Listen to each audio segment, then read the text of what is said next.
Stok logistik untuk keperluan pengungsi di Kecamatan Rendang mencukupi untuk 4 hari ke depan.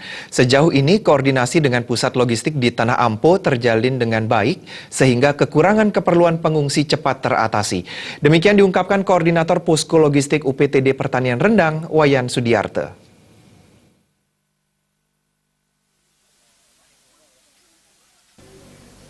Menurut Koordinator Posko Logistik UPTD Pertanian Rendang, Wayan Sudiarte, untuk memenuhi kebutuhan pengungsi di Kecamatan Rendang yang kini berjumlah 8.900 jiwa pengungsi dari 48 titik pengungsian di Kecamatan Rendang, pihaknya selalu berkoordinasi dengan pusat logistik di Tanah Ampo, sehingga kekurangan logistik dan kebutuhan pengungsi lainnya bisa diatasi. Logistik di Posko Induk Kecamatan Rendang persediaannya cukup untuk 4 hari ke depan cukup. Karena kita selalu berhubungan dengan Posko Induk Tanah Ampo. Yang mendesak, yang paling tipis tersedia untuk saat ini apa?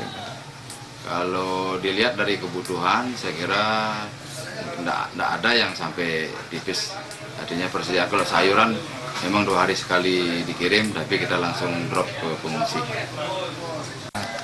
Kalau hambatan, saya kira sementara mudah-mudahan tidak ada, karena kita selalu berkomunikasi dengan Tanah Ampo, dan hari ini kita ajukan, besoknya sudah realisasi.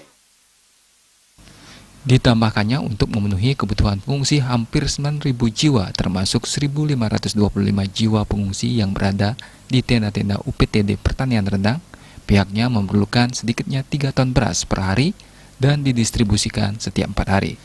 Sementara salah seorang pengungsi, Tut Renes asal Muncan, mengakui semua kebutuhan di pengungsian bisa terpenuhi.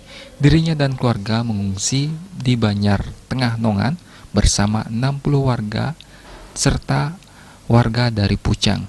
Hanya saja untuk keperluan MCK terkadang numpang di rumah tetangga karena MCK di Banjar di posko pengungsian jumlahnya hanya 1. Kami ini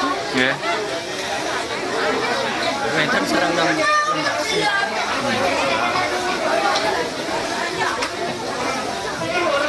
tabung nih, orang Medan balik dikit dan Pucang pastinya. Yakin mencari. Agus Sudiatmiko.